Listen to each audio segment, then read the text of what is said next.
Okay, to fold an origami crane, we take our gospel tract, we're going to turn it over. So you have the outside of the crane facing you. You fold these two corners together. And best you can, keeping them lined up.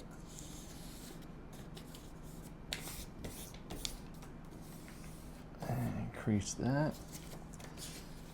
You want to fold the other corners together also.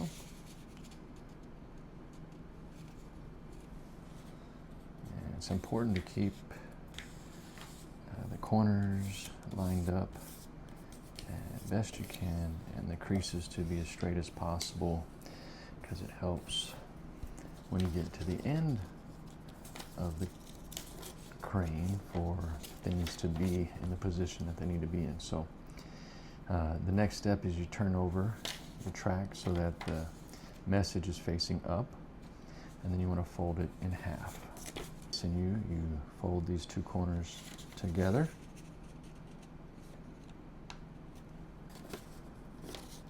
Then take the track and fold it in such a manner that a couple portions fold in while the others stay out. Facing up, you want to make sure that the open end of the paper is facing you, not the closed end. You want to fold the corner to the middle. You want to get it as close to the center line as possible without actually touching the center line. Increase that. You want to fold. You want to do that to both sides. You want to crease at the top of your fold here a little bit with your fingers, and you want to fold down the top. Next step, we want to unfold this portion. But as we unfold it, we only want to unfold it to the crease. This allows us to expand it like this, using the creases that are already in place. Flatten that out, turn it over, do the same thing to the other side. At this point, you want to make sure that the open part of the crane, the part here that, or the closed part, sorry, is facing you. You want to fold this corner into the center, getting as close to the center as you can without actually touching the center.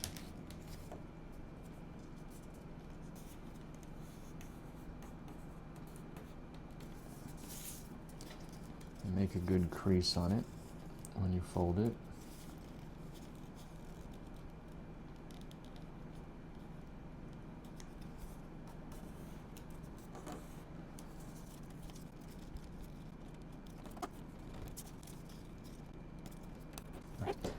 Then you want to take your folds that you have here, separate them a little on both sides, and then fold the left side and the right side together.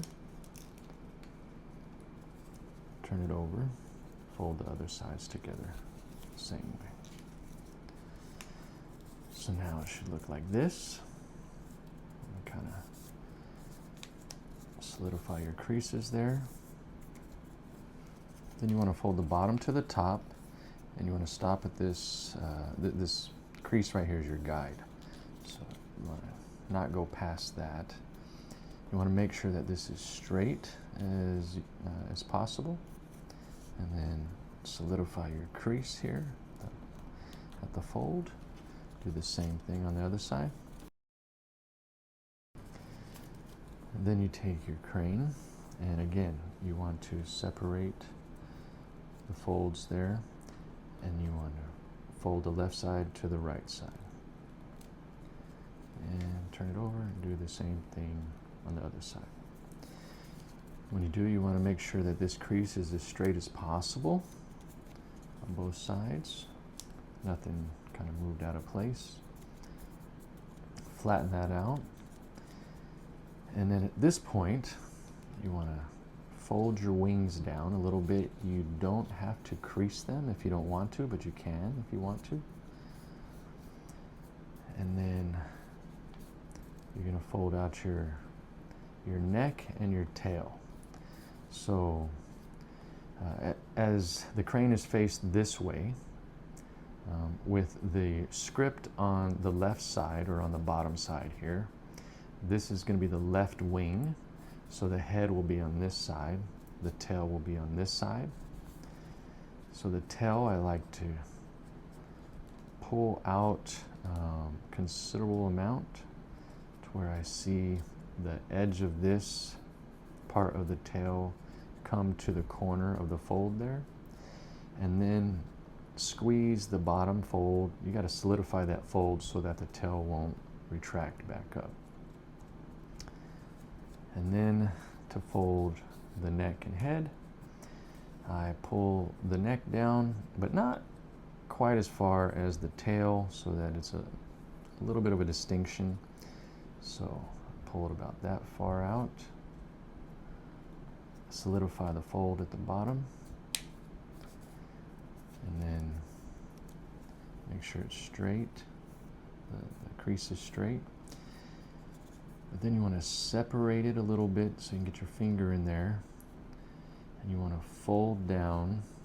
I take about 1/4 of an inch down to 3/4 of an inch at the most to fold the head down. And you want to use one hand to keep the neck squeezed together, and then use your other hand to get a finger in there to separate the fold and pull the head down. When you pull the head down, you want to kind of squeeze your fingers together to solidify the fold on the head. You can flatten it out, or you can solidify the crease for the head like that.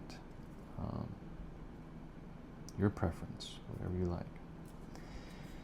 You want to make sure the tail is either very straight and tight, like that, or, as some people like to do it, you can flare it out. In that case, you just spread it some, and then try to flatten out that crease so that it doesn't retract so much. And that'll flare out the tail. And then in the center, you want to create a little body here. A couple different ways to do it.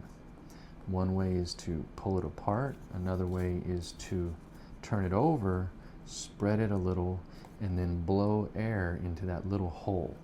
When you blow, you have to give it a strong, forceful puff, and then it'll blow air into here and spread the body. Otherwise, you can play with it and pull it apart like this. But you got to be careful not to tear it, because it is paper. So you got to be gentle, let it kind of work itself out to give it a little body.